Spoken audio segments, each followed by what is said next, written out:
Waalaikumsalam warahmatullahi wabarakatuh. Alhamdulillahirabbil alamin wassalatu wassalamu ala asrofil anbiya'i wal mursalin wa ala alihi washabbihi ajmain. Amma ba'du. Pertama-tama mari kita panjatkan puji serta syukur kehadirat Allah Subhanahu wa taala. Alhamdulillah di pagi ini kita berkumpul insyaallah di hari yang penuh dengan keberkahan. Tak lupa salawat serta salam kita sanjungkan kepada Nabi kita Nabi Muhammad Sallallahu Alaihi Wasallam.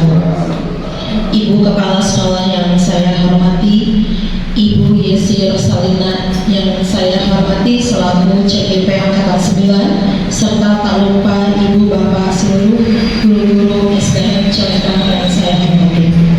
Alhamdulillah pagi hari ini kita berkumpul dalam kegiatan aksi nyata yang dilakukan oleh Ibu Yesi selaku CGP Angkatan 9 dalam modul 1.4 yaitu mengenai pembahasan budaya positif.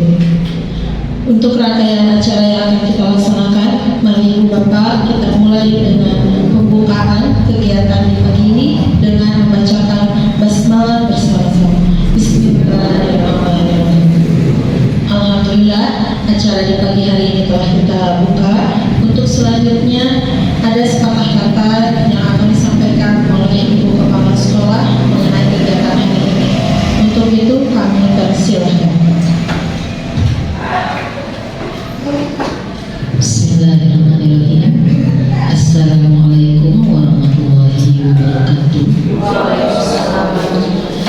Yang saya hormati Ibu Yesi Rosalina SPD CGP Angkatan 9, Bapak dan Ibu Guru SD Negeri Cilengkang yang saya cintai dan saya banggakan.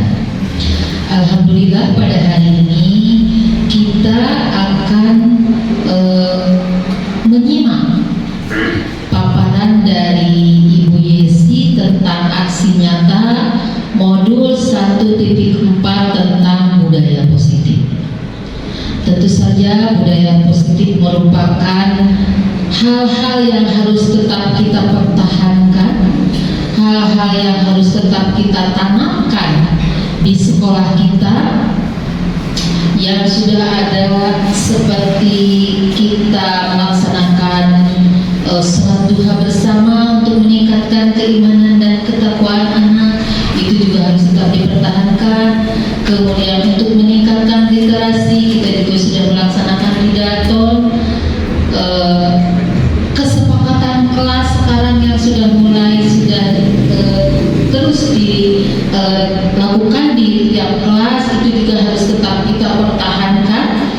Dan untuk itu marilah kita simak bersama apa yang akan disampaikan Ibu Yesi Rosalina CGP Angkatan 9. Mudah-mudahan bisa menambah wawasan, bisa menambah masukan bagi kita semua, sehingga akan ada banyak budaya positif yang akan dan bisa kita kembangkan di sekolah kita. Rupanya sepatah kata dari saya cukup sampai di sini. Mari kita semua menyimak. Billahi taufiq wal hidayah. Wassalamualaikum warahmatullahi wabarakatuh.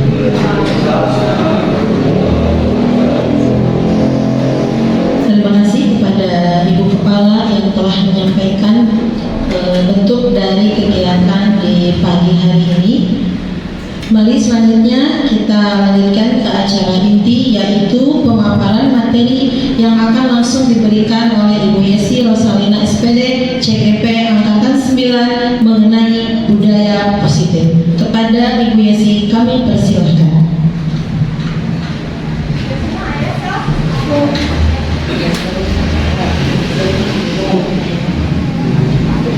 Assalamualaikum warahmatullahi wabarakatuh.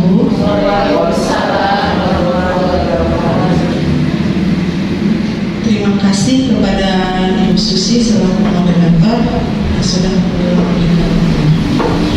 Pertama-tama marilah kita panjatkan puji dan syukur kehadirat Allah Subhanahu wa taala bahwasanya pada hari ini kita dapat berkumpul di ruangan ini.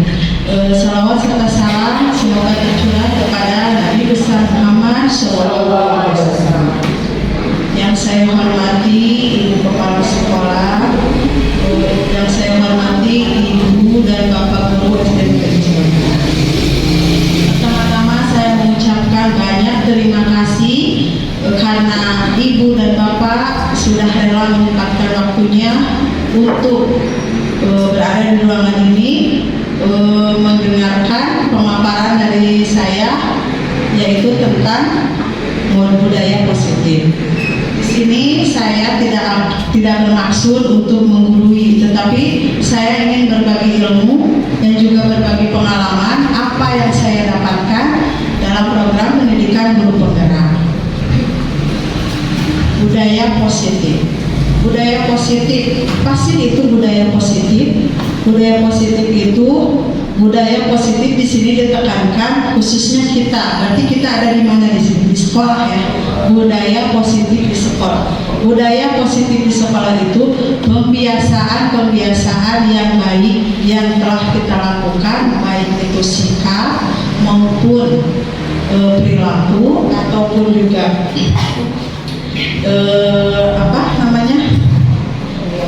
kegiatan yang biasa dilakukan oleh seluruh warga sekolah. Lalu selanjutnya di sini saya akan mendiseminasikan budaya positif di sekolah.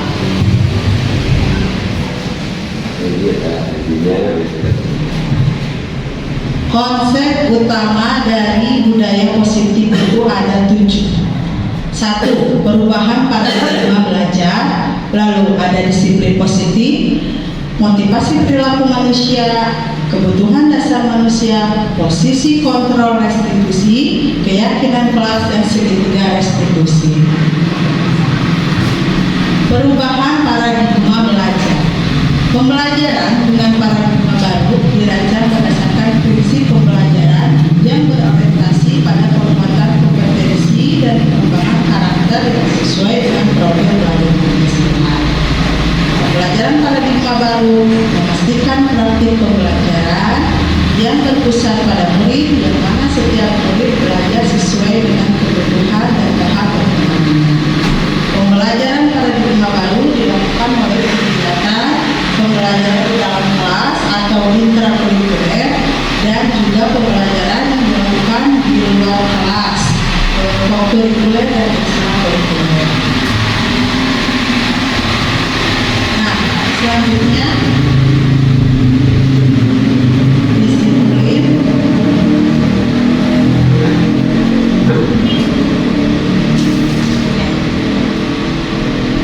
disiplin positif.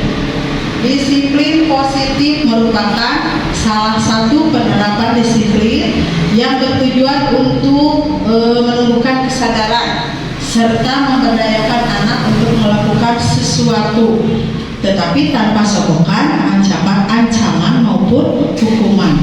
Berarti kita ingin mendisiplinkan anak, tetapi yang sekarang itu tidak melalui ancaman ataupun sokongan maupun juga hukuman. Lalu disiplin positif juga bisa sebagai bentuk kontrol diri, yaitu belajar untuk mengontrol diri agar dapat mencapai suatu tujuan mulia. Tujuan mulia di sini adalah nilai-nilai kebajikan universal. Apa saja nilai-nilai kebajikan universal? Yang tadi sejatinya tugas kita itu sebagai pendidik menuntun segala kodrat yang ada pada anak. Nah, sekarang kita sudah tahu bahwa kita di sekolah ingin menumbuhkan karakter anak yang bagaimana? Karakter anak yang sesuai dengan profil pelajar Pancasila, yaitu ada beriman dan bertakwa kepada Tuhan Yang Maha Esa, lalu ada bernalar kritis, berkebinekaan global, lalu ada gotong royong dan mandiri. Ya, tentunya kita sebagai pendidik pasti ingin membuat atau menginginkan anak kita yang mempunyai semua karakter itu, yang terutama profil pelajar Pancasila. Lalu hal apa sih yang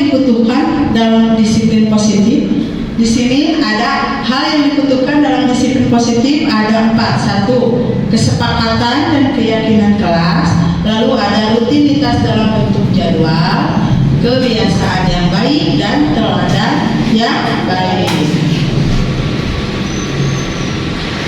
Nah, hukuman tidak membantu anak menjadi disiplin.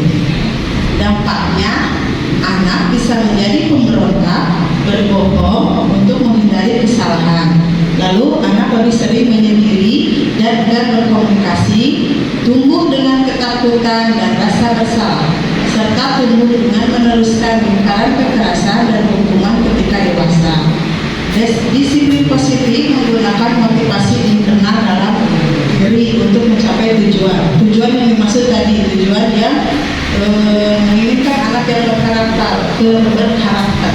Lalu bukan menggunakan motivasi eksternal seperti hukuman, ancaman, sogokan maupun ujian dari orang lain. Jadi di sini disiplin positif itu sejatinya memang berasal dari diri kita sendiri, dari motivasi eksternal, yang bukan dari motivasi eksternal mau disiplin tapi karena ada ancaman ataupun hukuman. Motivasi perilaku manusia. Motivasi merupakan dorongan yang timbul secara sadar dari dalam diri seseorang atau tidak sadar untuk melakukan suatu tindakan dengan tujuan tertentu. Tentunya kita sebagai diri pribadi atau sebagai seorang guru pastinya selalu mempunyai motivasi. Motivasi merupakan dorongan. Kita sebagai guru tentunya kita selalu memberikan motivasi kepada siapa? Kepada murid ya. Kamu kalau mau pintar misalnya harus sering belajar atau apa, memberikan semangat yang bisa membangkitkan anak untuk lebih baik.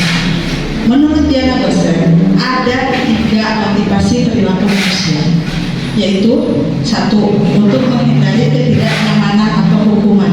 Di sini siswa biasanya mau melakukan sesuatu, tetapi ada untuk menghindari hukuman. Berarti kira-kira motivasi apa yang muncul di diri anak kita? Atau eksternal?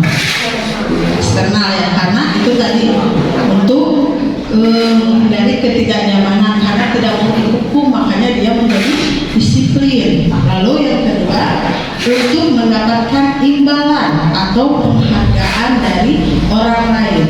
Ini juga apa masih motivasi eksternal atau sudah internal? Masih eksternal ya, karena di sini ada imbalan atau penghargaan dari orang lain. Karena sejatinya kalau kita ingin berbuat atau menjadi lebih baik, jangan mengharapkan imbalan ataupun penghargaan dari orang lain. Lalu yang ketiga, untuk menjadi orang yang mereka inginkan dan menghargai diri sendiri dengan nilai-nilai yang mereka percaya. Nah, ini untuk yang ketiga berarti sudah masuk ke dalam motivasi internal, karena ada atau tumbuh dari dalam diri sendiri. Di sini anak mempunyai kesadaran, jadi mereka sadar untuk saya ingin menjadi yang lebih baik. Atau abi manusia sih kita jadi benar. Makanya di sini ada 3 yang dibukukan oleh Diana Goser. Lalu ada kebutuhan dasar manusia. Kebutuhan dasar manusia itu ada 5. 1. Bertahan hidup. Untuk apa kita perlu bertahan hidup? Perlu sekali ya? Iya, perlu sekali keteguhan bertahan hidup. Lalu kasih sayang dan rasa diterima. Apakah kita perlu juga? Perlu. Kita memerlukan kasih sayang dan juga rasa diterima. Lalu ada penguasaan, kebebasan dan juga kesenangan. Kebutuhan dasar manusia ini tidak hanya kita seorang guru yang memerlukan, tetapi siswa juga sangat memerlukan. Kasih sayang dan rasa diterima. Si siswa pergi dari rumah ke sekolah pasti dengan tujuan ingin belajar. Selain itu, anak juga sok aya di kelas rendah, biasanya tuh di kelas rendah juga, di kelas atas juga sering banyak ya anak yang selalu ingin merasa diperhatikan, ya. Atau biasanya lebih dari siswa yang lain cari perhatian. Berarti itu salah satu kebutuhan dia yang merasa ingin diterima dan ingin kasih sayang. Mungkin karena itu disebabkan di rumahnya kekurangan, atau mungkin juga karena ya tidak adanya jadi di rumah teh kasih sayang teh kurang gitu, merasa diterima. Lalu ada kebebasan, penguasaan dan kesenangan. Kita juga perlu kesenangan ya untuk mengekspresikan. Ya Pak, kesenangan dan juga kebebasan. Bebas, ngomong bebas, sebenarnya saya ada merasa begitu banyak bukan beban apa ya namanya pikiran atau apa, misalnya dalam pekerjaan ya dikatakan beban, tapi jangan beban gitu. Tapi ya kadang merasa ingin bebas gitu dari semua itu. Berarti di sini saya membutuhkan kebebasan. Bagaimana caranya dengan untuk memenuhi kebebasan itu? Atau kesenangan atau bebasnya abi hayang senang gitu kan. Nah, itu mungkin salah satunya. Nah, sampai sini dulu. Kelihatannya Ibu dan Bapak sudah agak-agak ini, mungkin karena efek jam ya. Sekarang kita ice breaking dulu sebentar, boleh? Boleh. Ya. Mohon untuk berdiri. Ya. Nyanyi malam kubu. Nggak mau. Nah, kan kita ke anak sering tepuk semangat ya. Nah, sekarang bagaimana kalau saya minta ibu-ibu di sini untuk tepuk semangat? Ya, tepuk semangat.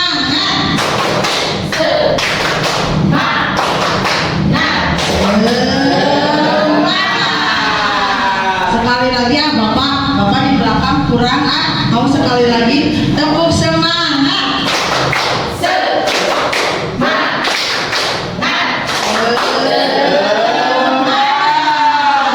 Tuh udah pada semangat sekarang mah. Nah sekarang tapi bagaimana ya, harusnya ini teh berdampingan aja gitu kan untuk melakukan ekspresi. Sepadakan kaki. Nah, ini saling pegang. Nah, di sini nggak gitu. Sebentar. Di sini nanti saya akan menceritakan sebuah cerita. Terus nanti Ibu Bapak dengarkan di mana saya menyebut kata bara. Berarti lengan Ibu Bapak atau tangan Ibu Bapak harus memegang jempol temannya. Ya, tangannya coba sekarang direntangkan. Nah, yang satu direntangkannya gini, yang satu jempol. Berarti ini jempolnya di sini.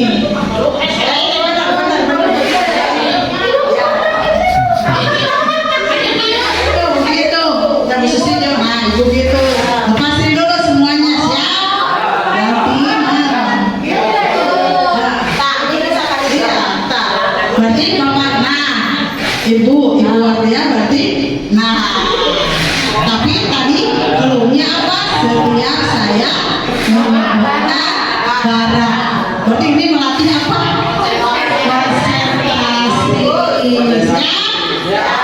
Konsentrasi dimulai. Bapak siapa? Siapa tuh? Semangat sekali Bapak. Ya, siap. Konsentrasi. Di sebuah desa ada satu keluarga. Keluarga itu mempunyai 3 orang anak yang bernama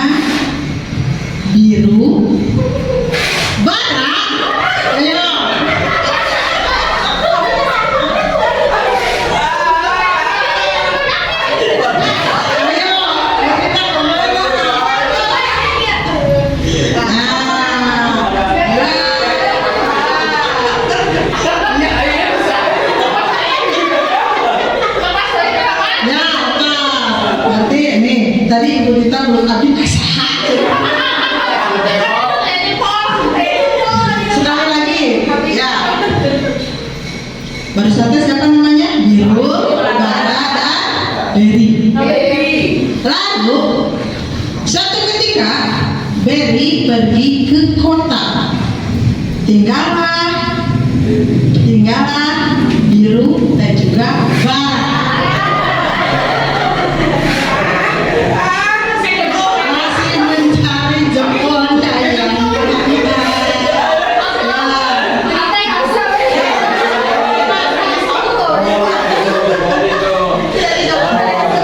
Ya, Bapak tadi punya apa? Bara. Kalau bara berarti pegang jempol. Ya, satu kali lagi. Tinggallah biru dan juga barat. Biru hobinya memancing di sungai. Suatu kali biru mendapatkan ikan.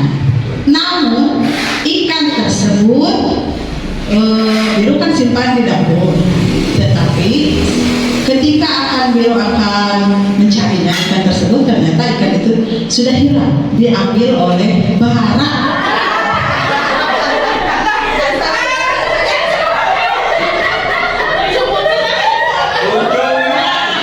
Terima kasih tepuk tangan. Lumayan adrenalin kita ya. Tadi sempat-sempatnya mencari jempolnya ada di sini. Baik, kita lanjutkan lagi. Lanjutnya Bu An. Halo. Nah, tadi kebutuhan dasar manusia. Sekarang ada posisi kontrol.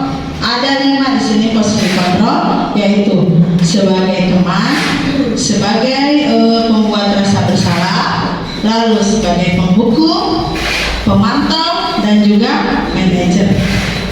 Terkadang saya sendiri di sekolah, tepatnya di kelas, saya masih merasa ada di posisi pembuat rasa bersalah. Itu dari pribadi saya ya, dan juga sebagai penghukum. Coba Bapak Suhayat, Bapak di posisi kontrol ini, diri pribadi Bapak masih merasa yang mana? Teman sama pemantau.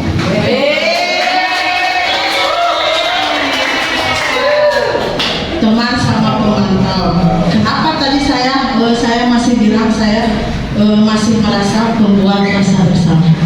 Karena di sini saya sebelum mendapatkan ilmu di pendidikan guru penggerak ini dan belum tahu posisi kontrol ini, saya seringkali atau ada nggak yang merasa seperti saya tanpa menyadari kita berada di posisi menghukum?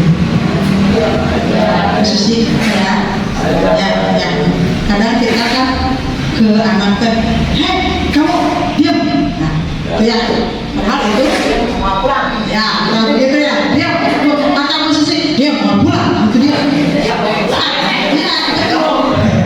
Kata prediksi kamu lari-lari yang lain, awas kamu nanti. Nah, ya kadang juga saya merasa seperti itu. Tetapi setelah saya ikut pendidikan guru penggerak ini dan mengetahui posisi kontrol, itu ada teman, pembuat rasa bersalah, penghukum, pemantau, dan juga manajer, saya jadi mengetahui ternyata selama ini saya salah. Ya, berarti kita sebagai guru itu tidak boleh posisi kontrolnya sebagai penghukum. Tadi Pak Suhayat sudah bilang Bapak Mas sebagai teman, berarti itu udah bagus, udah baik, dan juga sebagai pemantau jadi katanya. Lalu, nah di sini di posisi kontrol ini sebaiknya mana kita ada di posisi mana seharusnya? Seharusnya kita ada di posisi yang kelima, yaitu posisi manajer. Itu posisi paling baik yang harus kita posisikan ya. Terutama kita sebagai guru, berarti kita harus berada di posisi manajer. Ya. Lanjut.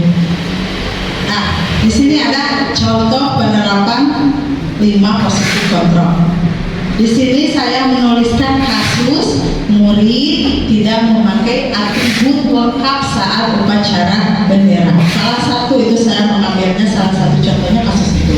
Nah, kalau sebagai penghukum, di sini kita dapat melihat dari kalimatnya aja. Kalau sebagai penghukum, patuhi aturan sekolah lalu baris terpisah. Itu jelas sekali sebagai penghukum karena di sini patuhi aturan sekolah. Ngapain? Ya, biasanya gitu ya. Yang nggak pakai topi, Wan katanya bilang gitu. Yang nggak pakai topi silakan baju ke depan. Berarti kalau begitu sekarang Wan boleh jangan. Harus sedikit pikiran. Nah, kalau memang tidak bisa kita langsung ditangan terus, tapi sedikit demi sedikit kita kurangi. Iya. Nah, susah ya dan kita kan kadang mereka yang khusus sih. Model ada lari-lari ya, itu otomatis tapi kamu seperti saya. Hei kamu, jangan lari-lari di kelas, berarti itu tersadar karena refleks. Tapi lo mau terus ingat deh, ingat kepada apa yang saya sampaikan. Ya berarti sedikit-sedikit harus dikurangi. Lalu ada membuat rasa bersalah. Jadi kita teh ke anak membuat rasa bersalah dengan kalimat contoh. Berapa kali bu guru memberitahu kamu, bu guru kecewa sama kamu. Jadi kalau kita mau begitu ke anak, kalau kita mau begitu ke anak, muncul di diri anak apa? Rasa bersalah. Karena apalagi sering ditekankan iya kecewa sama kamu, berarti si anaknya merenang. Nah, kalau udah ngomong gitu bu gurunya, anak itu pertama merasa bersalah, lalu akan muncul tidak tadi disiplin dirinya. Mungkin akan sedikit, tapi karena itu tadi ya. Iya. Berarti karena takut mungkin kalau disiplin bilangnya guru kecewa sama kamu. Lalu teman, posisi sebagai teman, di sini kalimatnya contohnya. Ayolah yang tertib, buat guru bangga. Kali ini tidak apa-apa, kamu sendiri, kamu salah. Berarti itu sebagai teman. Berarti sebagai teman layaknya kita ngobrol sama teman. Tadi Bapak contohkan ya, saya sudah posisi kontrol teman, katanya. Itu bagus ya. Lalu pemantau, kamu sudah melanggar apa peraturan dan konsekuensinya? Berarti di sini guru pemantau, berarti ini juga sudah pemantau. Berarti apa? Mengamati ya, memantau ya, iya. Awasi. Iya. Mengawasi apa Pak? Mengawasi makanan. Ya, lalu ada manajer tadi posisi yang paling baik. Contohnya, apakah kamu tahu kesalahanmu? Lalu kira-kira bagaimana akan memperbaiki kesalahan ini? Itu salah satu kalimat posisi kita berada di kontrol manager. Keyakinan kelas. Sekarang kita terutama ya, mungkin tidak di kita hanya di kita saja, di sekolah lain juga sudah ada yang namanya keyakinan kelas. Mengapa keyakinan kelas, keteraturan kelas? Lalu mengapa kita memiliki peraturan tentang penggunaan helm pada saat mengendarai sepeda motor? Lalu mungkin juga muncul, mengapa kita memiliki peraturan tentang penggunaan masker dan mencuci tangan setiap saat? Mungkin pertanyaan-pertanyaan itu akan muncul di benak kita ya. Kenapa sih? Mengapa sih? Pasti pertanyaan itu terutama di anak misalnya, Kevin misalnya. Kenapa? Kalau saya misalnya larang atau apa? Kenapa? Mengapa? Pasti muncul di dalam diri. Nah, keyakinan kelas. Keyakinan kelas itu apa sih? Sebelum ke keyakinan kelas, kita meyakini dulu keyakinan sendiri itu apa. Silahkan ada Tuhan. Keyakinan diri sendiri.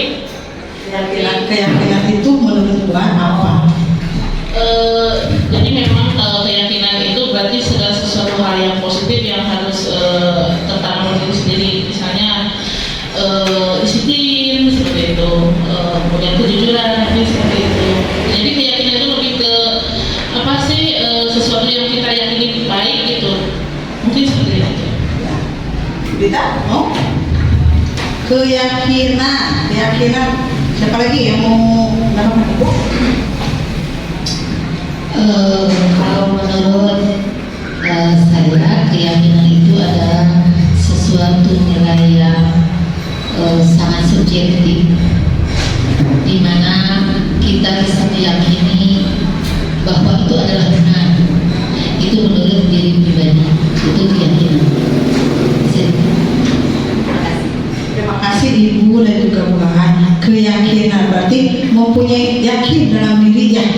Itu keyakinan. Keyakinan yaitu nilai-nilai kebajikan universal yang disepakati secara tersirat dan tersurat, lepas dari latar belakang beda suku, negara, bahasa maupun agama.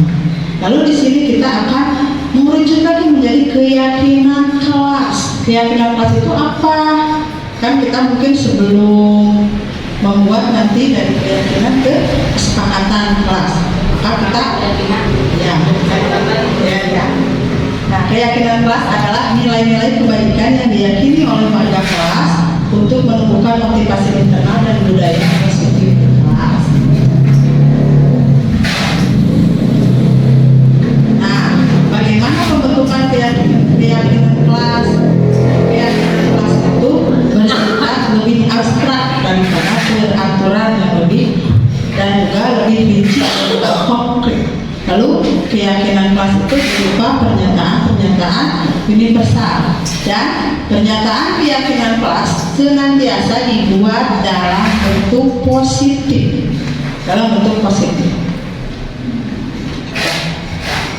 Dan keyakinan kelas hendaknya tidak terlalu banyak, misalnya sehingga mudah diingat dan dipahami oleh semua warga kelas. Ulah kadambal atau kita jangan bikin keyakinan kelas panjang, udah oke meren kalkulanya. Nah, jadi di sini dikatakan keyakinan kelas itu hendaknya tidak terlalu panjang, ya tidak terlalu banyak, mungkin sedikit aja gitu, tapi yang mudah diingat sama siswa. Lalu keyakinan kelas sebaiknya sesuatu yang dapat diterapkan di lingkungan tersebut. Berarti di mana? Di kelas terutama ya. Ya, di sekolah kan sudah tentu di sekolah. Berarti tapi yang dari dalam dulu ya berarti di kelas kita sendiri. Lalu semua warga kelas sebenarnya ikut berkontribusi. Berarti kalau di kelas yang membuatnya kita guru atau siapa? Siswa motivasi. Siswa juga harus ikut berpartisipasi. Bukan hanya kita sebagai guru, tetapi siswa juga harus ikut dilibatkan. Lalu bersedia meninjau kembali keyakinan kelas dari waktu ke waktu. Nah, contohnya mungkin di sini Susi sudah membuat kesepakatan atau keyakinan kelas. Salah satunya boleh disebutkan apa? Keyakinan kelas, karena kebetulan saya guru agama gitu ya, jadi saya membuat keyakinan tersendiri gitu, selain yang sudah dipapak oleh wali kelas di kelas. Saya juga pasti membuat keyakinan kelas yang berkaitan dengan pelajaran saya.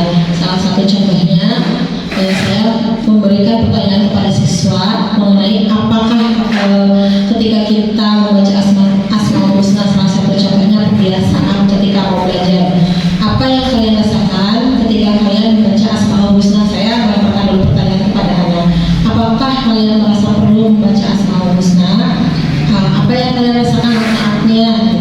Ketika mereka memberikan jawaban yang positif, maka saya letakkan kembali, berarti kalau seperti itu, apakah setiap sebelum belajar apa kita akan membacakan Asmaul Husna tersebut? Anak-anak menjawab iya. Maka dengan sendirinya anak ketika mau belajar diharapkan mau membacakan Asmaul Husna tersebut karena dengan sesuai keinginannya, kebutuhannya, jadi tidak dipaksa oleh saya selaku guru agamanya. Mungkin salah satu contohnya seperti itu. Jadi saya membuat keyakinan kelasnya lebih cenderung ke rohani, untuk keagamaan, karena berkaitan dengan materi saya. Seperti itu mungkin basic. Terima kasih Bu Susi, Ibu sekalian. Keyakinan yang kelas yang dibuat Bu Susi terkait dengan beliau. Sebenarnya beliau tidak memegang kelas ya, karena beliau bidang studi. Tapi beliau membuat keyakinan itu ketika pembelajaran Bu Susi. Dia ada kesepakatan keyakinannya bersama siswanya di kelas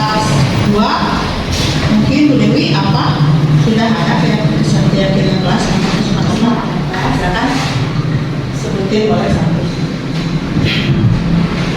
Mungkin kalau di kelas saya itu biasanya tidak boleh minum, tapi karena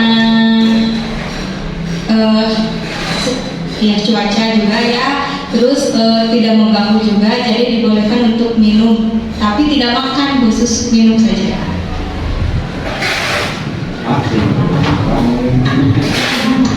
Boleh, silakan Pak. Kalau untuk di kelas 1 sebelum keyakinan kelas biasanya bersepakatan dulu. Salah satunya misalkan dan tidak boleh datang terlambat ke sekolah. Nah kan kalau kita buat kesepakatan bebas gitu ya sama anak-anak tidak boleh datang terlambat ke sekolah, setuju gitu ya. Kemudian saya Bu Dewi kalau di saya memang kesepakatannya boleh minum tapi tidak boleh makan. Nah lalu saya buat keyakinan kelas karena pernah juga belajar tentang keyakinan kelas bahwa keyakinan kelas harus positif kalimatnya. Jadi tidak boleh terlambat datang ke sekolah diganti menjadi datang ke sekolah tepat waktu seperti itu. Jadi mungkin seperti itu. Terima kasih Bu A. Itu berarti tadi kalimatnya harus positif. Yang tadinya tidak boleh terlambat menjadi datang ke sekolah tepat waktu. Ya, itu tentang bagaimana pembentukan keyakinan kelas. Lalu, nah ini ada dokumentasi kegiatan ketika saya membuat kesepakatan kelas di kelas 3. Pertama, saya di sini biasa kata buahan membuat kesepakatan bersama anak-anak. Saya kasih kertas apa itu namanya? Itu ya, kinot ya. Nah, disuruh ditulis di sana. Pastikan setiap anak menuliskan apa yang ada di pikiran mereka ya. Terus pasti nanti hasilnya ada yang sama, ada juga yang tidak, ada juga yang beda. Di sini setelah mereka menuliskan, saya menyuruh mereka untuk menempelkannya di papan tulis.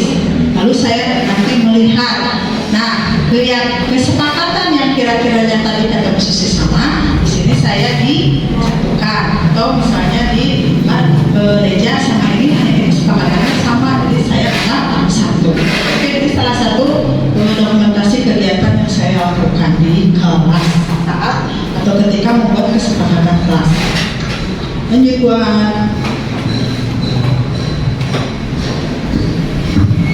Nah, segitiga restitusi. Adakah yang sudah mendengar tentang segitiga restitusi atau baru sekarang? Khususnya mungkin sudah mendengar ya, karena beliau sudah CGP sudah berpenggerak dari angkatan 5 restitusi. Nah, kita sudah pernah mendengar belum atau baru sekarang? Sudah. Sudah pernah. Nah, saya sudah pernah mendengar.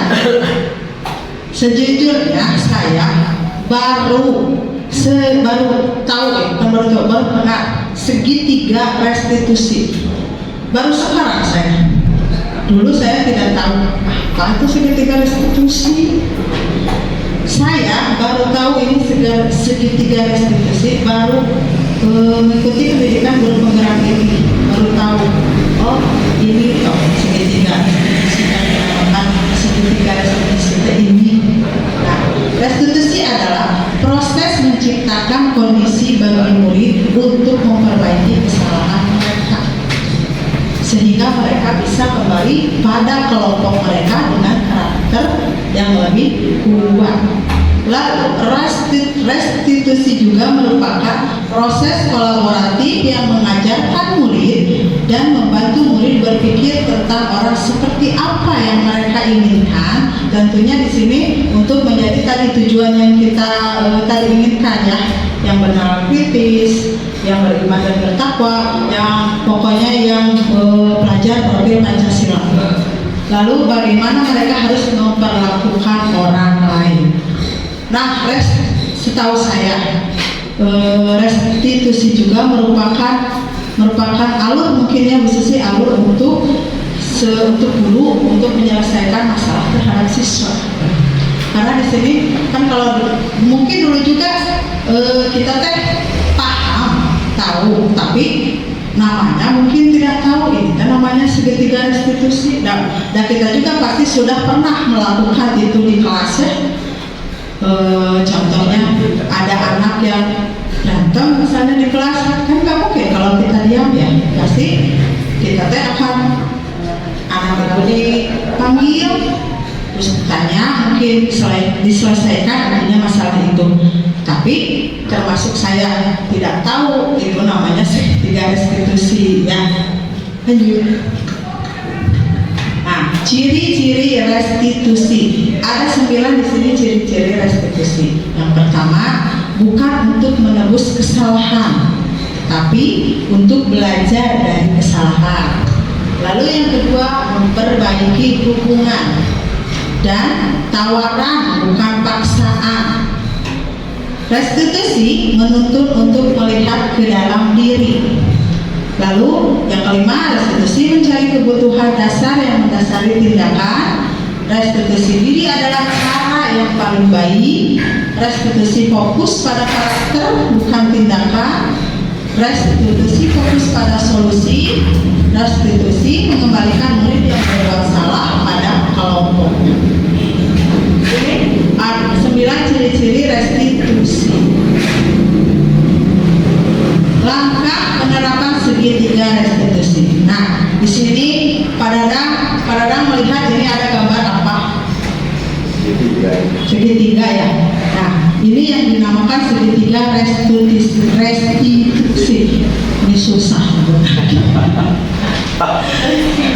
Restitusi. Langkah penerapan segitiga restitusi. Di sini ada 3 langkah dalam penerapan segitiga restitusi. Yang pertama, menstabilkan identitas. Di sini setiap orang pasti pernah melakukan kesalahan. Terus di sini kan karena kamu bukan satu-satunya yang pernah melakukan ini. Itu contoh. Lalu yang kedua ada validasi tindakan. Contohnya, kamu tentu punya alasan apa melakukan itu. Adakah cara yang paling efektif untuk mendapatkan apa yang kamu butuhkan? Dan yang ketiga yaitu menanyakan keyakinan. Apa di sini yang ditanyakan? Tentunya kesepakatan yang telah dibuat. Ya, menanyakan keyakinan apa yang telah disepakati, lalu menanyakan kamu ingin menjadi orang seperti apa. Di situ maka penerapan segitiga restitusi.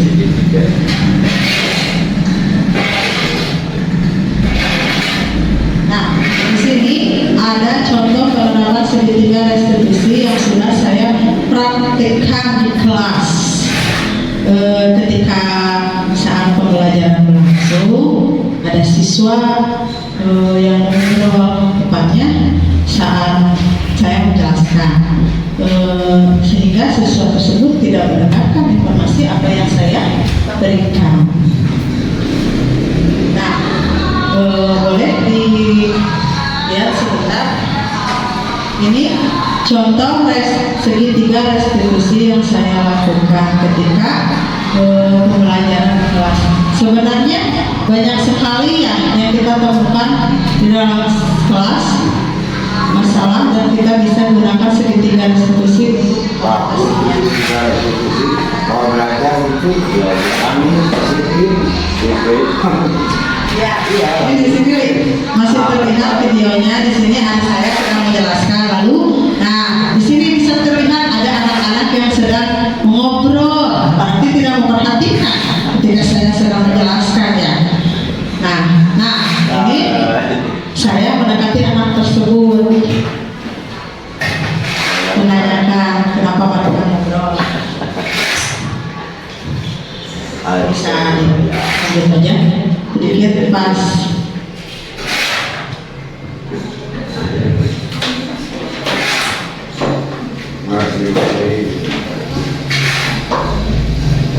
Maaf kesalahan teknis.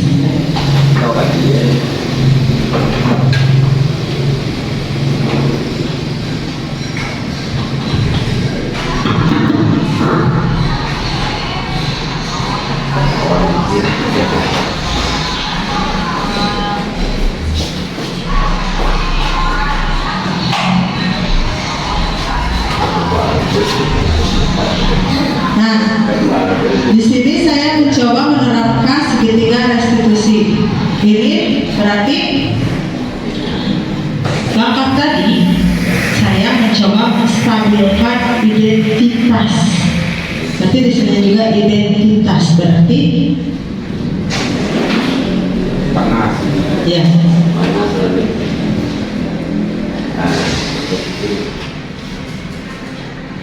Gangguan sedikit,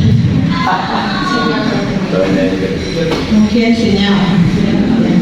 Ya, tadi saya mencoba menerapkan langkah-langkah penyelesaian dengan segitiga restitusi. Saya ya menstabilkan identitas, lalu saya validasi tindakan, menanyakan mengapa mereka mengobrol ketika pembelajaran, apa yang mereka obrolkan sehingga mereka terlihat begitu seru sampai tidak menghiraukan saya yang sedang menjelaskan atau memberikan informasi ketika pembelajaran. Ya.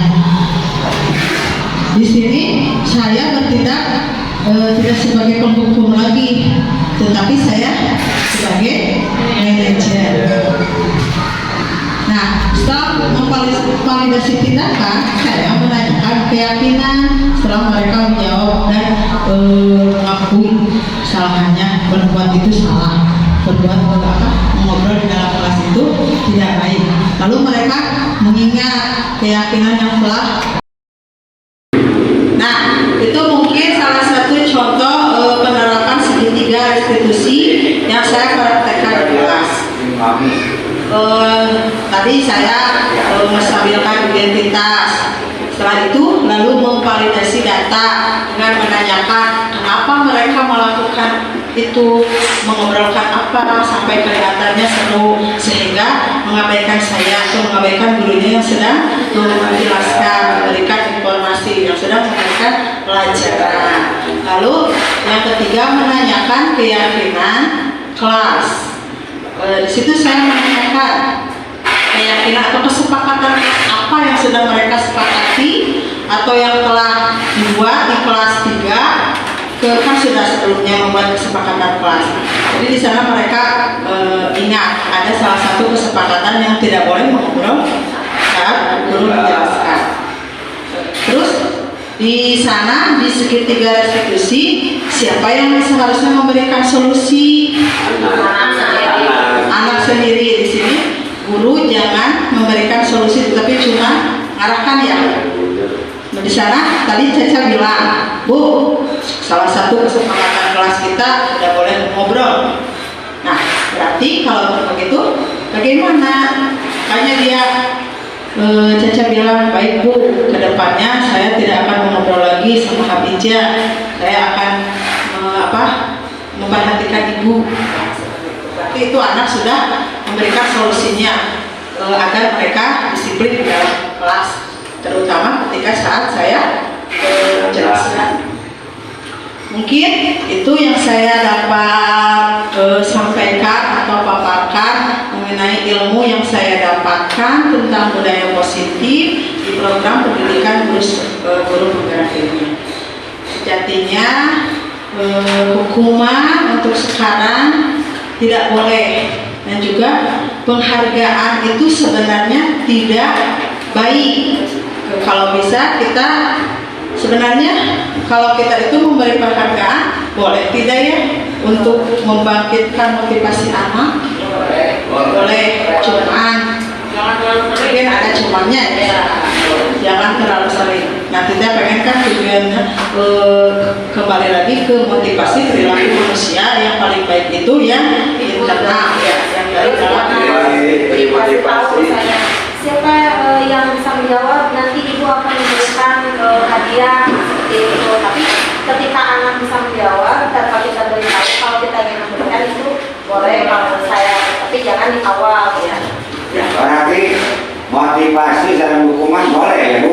Iya, iya harus. Motivasi kalau tidak boleh, anak juga dikasih aja. Oh ya itu. Iya. Terima kasih. Di awal. Ya. Ya baik hukuman dan motivasi. Ya, motivasi harus selalu. Ya. Mungkin itu yang bisa saya sampaikan. Sekali lagi saya ucapkan terima kasih untuk kesediaan waktunya. Wabillahi taufiq wal hidayah. Wassalamualaikum warahmatullahi wabarakatuh.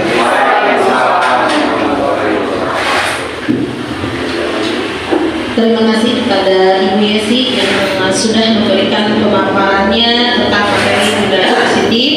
Mudah-mudahan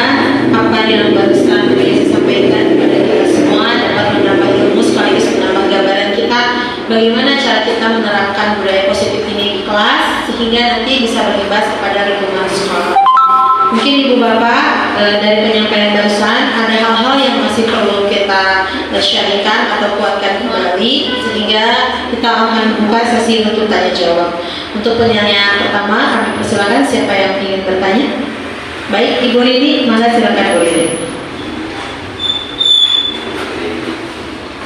Assalamualaikum warahmatullahi wabarakatuh. Di sini saya akan bertanya, bagaimana cara membuat murid tidak lupa akan keyakinan kelas yang telah mereka buat bersama dan dapat melaksanakan secara konsisten. Terima kasih.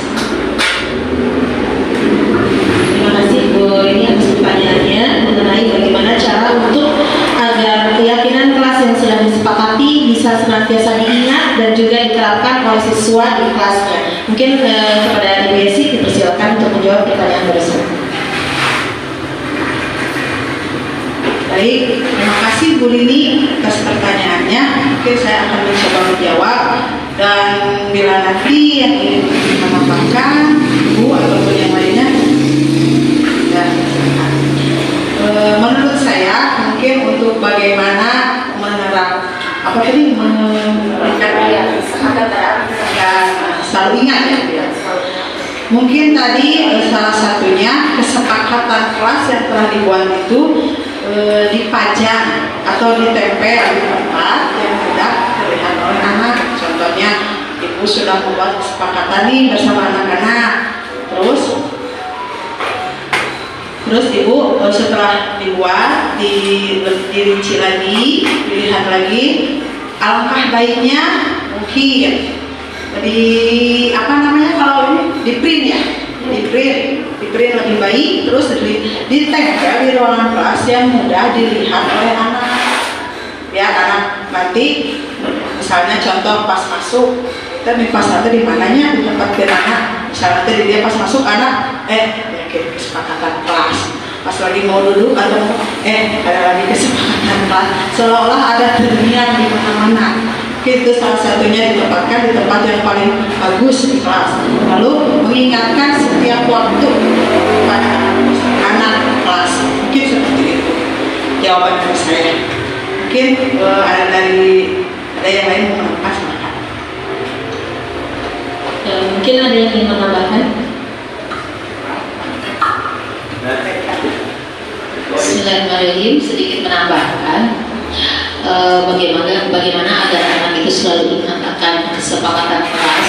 Tentu saja yang pertama dilakukan adalah kita anak semua harus terlibat dalam membuat kesepakatan tersebut. Jangan ketika kita membuat kesepakatan kelas hanya sebagian anak saja yang ikut terlibat, tetapi semua anak dilibatkan. Bahkan kalau ada anak yang tidak memperhatikan ketika kita membuat kesepakatan kelas, kita ajak untuk membuat kesepakatan kelas tersebut. Kemudian betul kata Bu Yesi tadi, dipajang, dibuat secantik mungkin, ditempatkan di tempat yang langsung bisa terlihat oleh anak, sehingga anak ketika masuk kelas terlihat. Bahkan kalau bisa dibuatkan dengan foto-foto atau gambar-gambar yang menarik. Kemudian juga betul tadi saling mengingatkan, bukan saja diingatkan tetapi saling mengingatkan. Itu saja yang bisa ditambahkan. Mungkin dari yang lain ada yang akan menambahkan. Terima kasih. Assalamualaikum warahmatullahi wabarakatuh. Mungkin masih ada yang ingin menambahkan, dipersilakan. Coba. Mungkin itu ya jawaban yang diberikan oleh Ibu Yesi mengenai tadi dari pertanyaan Bu Rini. Jadi bisa, yaitu yang pertama mungkin hal yang paling utama yang harus dilaksanakan yaitu keterlibatan siswa dalam menentukan ini. Jangan sekonyong-konyong kita buat aturan tempel saja di nyamuk, nah siswa tidak tahu apa-apa. Jadi inti yang paling utamanya agar anak bisa sadar, tadi kata Bu Rini bagaimana caranya agar bisa kontinu anak menerapkan itu, yaitu paling utamanya adalah kesepakatan dibuat oleh anak sendiri. Kita guru hanya memberikan penjurus-penjurusan kepada anak agar kesepakatan tersebut bisa secara positif gitu. Itu yang pertama. Terus selanjutnya hasil dari kesepakatan itu harus dipajang atau ditempel di kelas dibuat dengan secantik dan semenarik mungkin sehingga anak senantiasa mungkin akan tertarik untuk senantiasa membacanya. Dan yang ketiga, tadi kan ada kesepakatan kelas ini bisa ditinjau secara berulang. Mungkin saja kesepakatan hari ini ada hal-hal yang harus ditinjau kembali, tidak sesuai atau bahkan mungkin harus ditambahkan. Sehingga bisa saja guru yang ada di kelas itu misalkan dalam seminggu sekali atau mungkin sebulan sekali akan membahas tentang kesepakatan ini apakah masih berlaku, ada yang mau dihilangkan atau ada yang mau ditambahkan, sehingga anak akan terus mereview tentang kesepakatan yang mereka sepakati. Mungkin 3 hal tersebut upaya-upaya yang bisa dilakukan agar bisa mencapai tujuan, yaitu anak bisa meyakini dari kesepakatan kelas tersebut. Mungkin masih ada yang ingin ditanyakan, kami persilakan. Oh iya, Bu Dewi, mana Bu Dewi?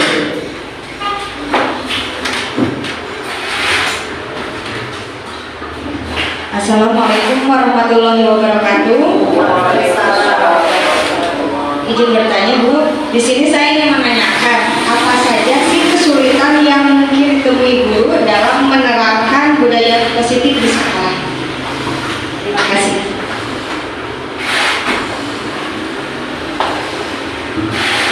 Ya, terima kasih Bu Dewi atas pertanyaan ini, pertanyaan yang sangat luar biasa dan memerlukan waktu ya sebenarnya. Maka kepada Ibu Yesi dipersilakan untuk mungkin menjawab pertanyaan dari Bu Dewi. Terima kasih untuk Bu Dewi. Betul sekali kata Bu Susi, pertanyaannya luar biasa dan mungkin memang betul proses. Tapi saya di sini akan mencoba menjawab kesulitan apa yang mungkin akan ditemui guru ketika menerapkan budaya positif. Salah satunya mungkin kurangnya kepedulian dari warga sekolah. Tidak bisa kita pungkiri, mungkin saja atau misalnya ada seluruh warga sekolah yang tidak mendukung, tidak apa ya Pak? tidak apa namanya, harusnya memang semua, tapi pasti ada salah satu ya, atau mungkin warga sekolah kan bukan hanya guru ya, lalu ataupun adanya murid yang masih sulit untuk menerapkan budaya positif tersebut karena mungkin faktor dari lingkungannya atau lingkungan itu sendiri ya. Dan memang di sini disiplin budaya positif itu membutuhkan waktu yang bukan lama, proses betul tadi kata Bu Susi, tidak instan, tidak contohnya saya mengajar, yuk orang menerapkan budaya positif pasti tidak langsung semua harus begini, nanti semuanya ada proses ya. Maka dari itu untuk terwujudnya budaya positif diperlukan adanya kolaborasi antara semua warga sekolah, baik itu kita sebagai guru-guru dan juga siswa tentunya dan juga orang tua. Mungkin seperti itu. Terima kasih. Ya, terima kasih Bu Yesi atas jawaban yang sudah diberikan. Mungkin ada dari rekan-rekan yang lain yang menambahkan. Baik, silakan Bu Ana.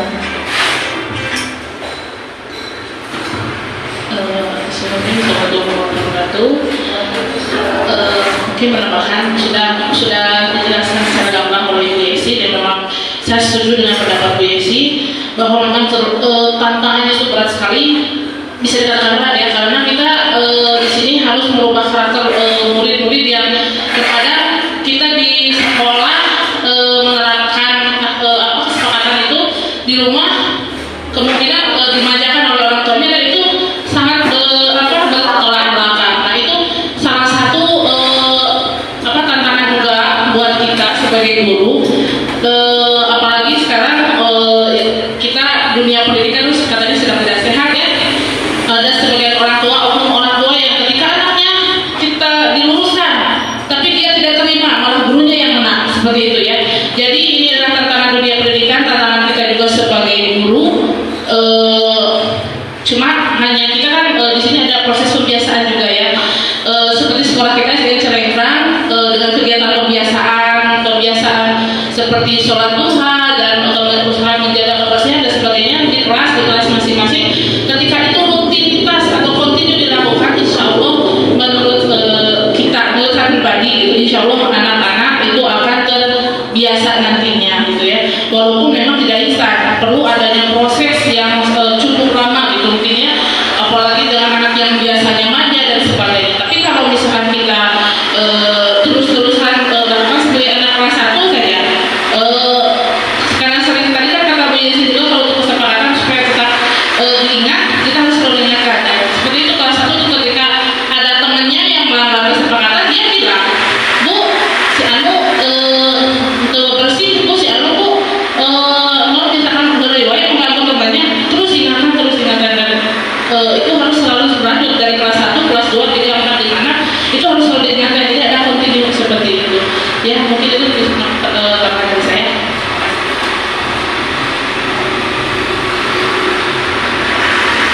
Ya, terima kasih Bu An. Mungkin ada dari rekan yang lain yang ingin menambahkan? Ya, silakan Pak Desi.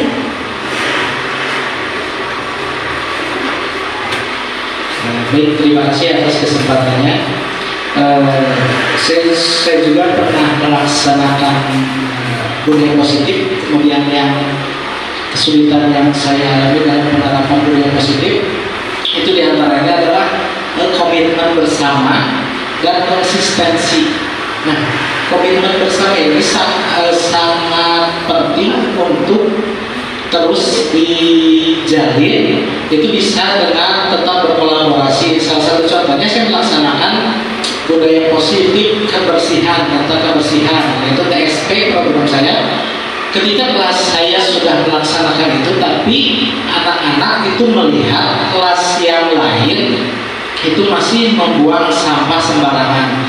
Nah, di sana harus perlu dilakukan kembali penguatan agar semua pihak pun ikut terlibat. Jadi tidak hanya satu pihak yang terlibat. Misalkan kebiasaan buruk ini menularnya lebih cepat daripada kebiasaan baik. Ketika anak melihat kelas yang lain atau anak yang lain itu membuang sampah, maka dia akan merasa capek sendiri gitu. Saya sudah berusaha sekuat tenaga untuk tidak membuang sampah sembarangan, kemudian membersihkan, tapi kelas yang lain masih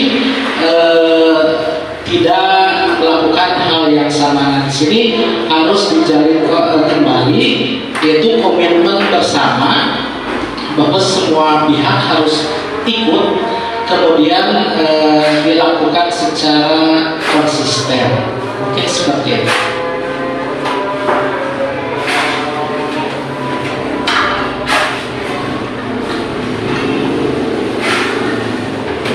Baik, terima kasih kepada Pak Desi atas tambahannya.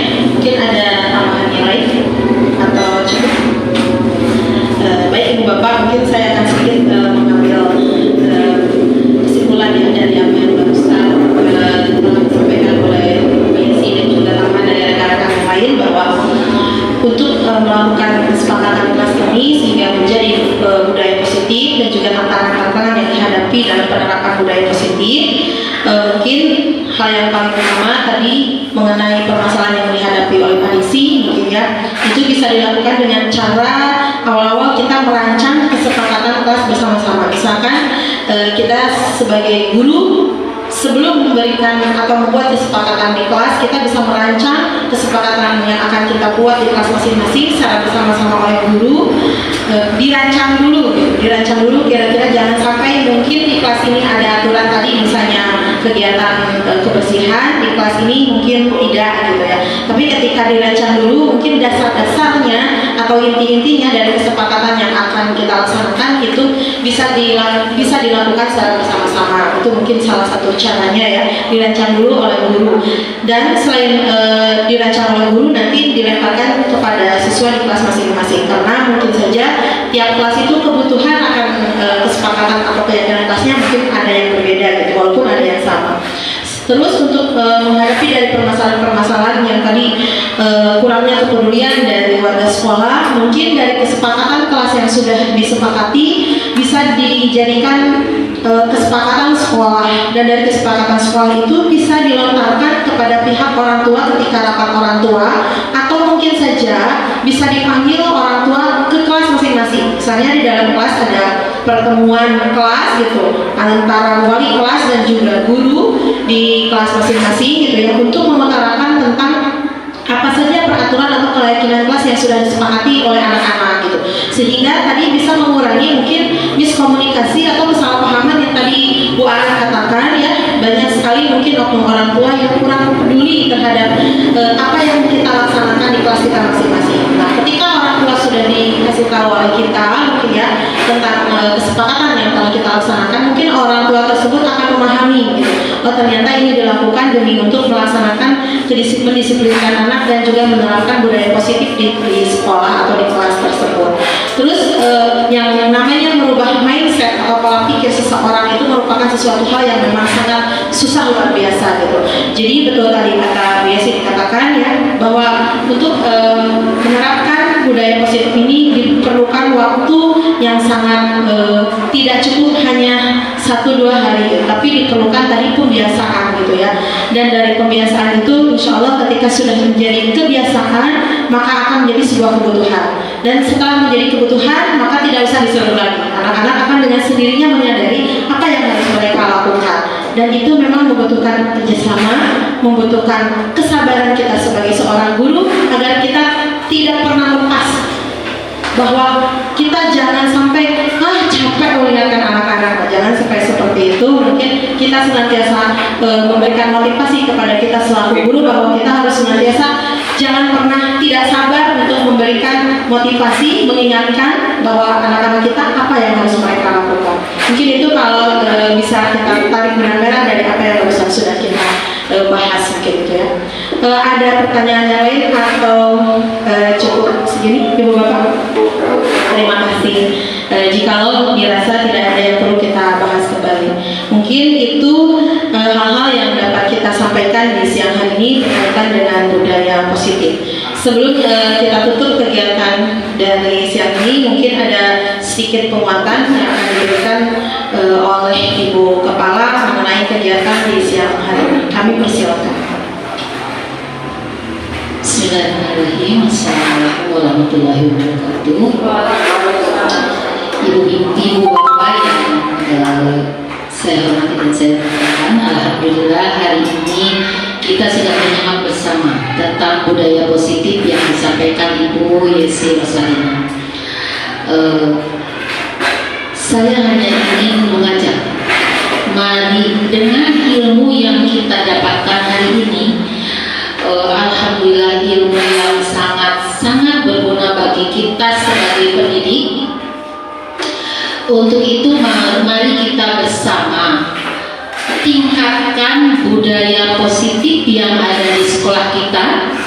Apa yang sudah baik menjadi lebih baik, apa yang masih belum baik mari kita perbaiki bersama dengan ilmu yang sudah kita peroleh bersama, sehingga tujuan mulia yaitu profil pelajar Pancasila yang menjadi tujuan dari visi nasional, visi pendidikan nasional bisa kita capai secara bertahap tentu saja, karena untuk mengubah sesuatu itu tidak seperti membalikan telapak tangan. Semua perlu proses, semua perlu waktu, dan semua perlu energi. Mari kita bersama-sama tekadkan dalam diri kita untuk memperbaiki semua yang harus kita perbaiki demi kemajuan pendidikan di negara kita. Itu saja yang bisa saya sampaikan. Terima kasih. Billahi taufiq wal hidayah. Wassalamualaikum warahmatullahi wabarakatuh. Terima kasih kepada Ibu Kepala yang telah memberikan penguatan dan mungkin sedikit Ibu Bapak saya akan mengambil kesimpulan yang dapat kita ambil gitu ya. Mudah-mudahan dengan kesimpulan ini dapat kita cerna sehingga bisa kita terapkan oleh kita, terutama mungkin di kelas kita masing-masing, mengenai yaitu yang pertama, dengan adanya perubahan paradigma belajar diharapkan bisa mengembangkan dengan profil pelajaran Pancasila. Selain itu kita juga harus menerapkan disiplin positif, di mana dengan disiplin positif ini kita menerapkan perilaku yang positif tanpa adanya sogokan, reward ya, ataupun hukuman. Jadi perilaku positif ini dimiliki oleh siswa tumbuh dengan kesadaran sendiri tanpa ada paksaan dan juga dorongan dari luar. Selanjutnya yaitu perbedaan dari peraturan dan keyakinan. Peraturan dibuat itu merupakan motivasi berasal dari luar. Sementara keyakinan itu motivasi yang berasal dari dalam ya atau internal, sehingga itu akan tumbuh dari dalam diri siswa itu sendiri. Dan peraturan serta keyakinan ini bisa kita laksanakan dan kita buat dengan cara melakukan segitiga restitusi, yaitu kenapa segitiga restitusi yang kita pilih agar siswa dapat mencapai keyakinan dengan penuh dengan kesadaran sendiri tanpa ada paksaan dan juga hukum. Nah, hukuman tersebut dibuat ketika kita akan melaksanakan, kalaupun kita akan melaksanakan hukuman terhadap siswa, mungkin kita selaku guru setelah mendapatkan ilmu ini, lakukanlah hukuman dengan bijaksana.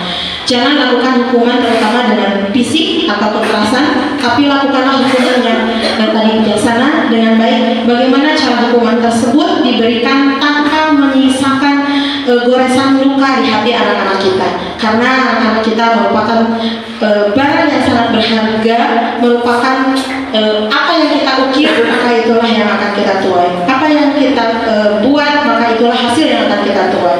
Oleh karena itu mungkin Ibu Bapak, mari kita bersama-sama agar kita bisa mewujudkan dari profil pelajar Pancasila ini sehingga tujuan dari pendidikan nasional ini dapat tercapai sesuai dengan keinginan kita bersama-sama. Kita bisa menjadi seorang guru yang merdeka serta kita bisa memerdekakan siswa kita sendiri. Mungkin itu Ibu Bapak yang bisa saya simpulkan dari kegiatan siang hari ini. Saya tutup kegiatan siang hari ini. Mohon maaf atas segala kesalahan dan ucapan yang telah saya lakukan. Usikum bitaqwallah wa billahi taufiq wal hidayah. Kita tutup dan akhiri kegiatan siang hari ini dengan mengucapkan hamdalah bersama-sama. Alhamdulillah. Assalamualaikum warahmatullahi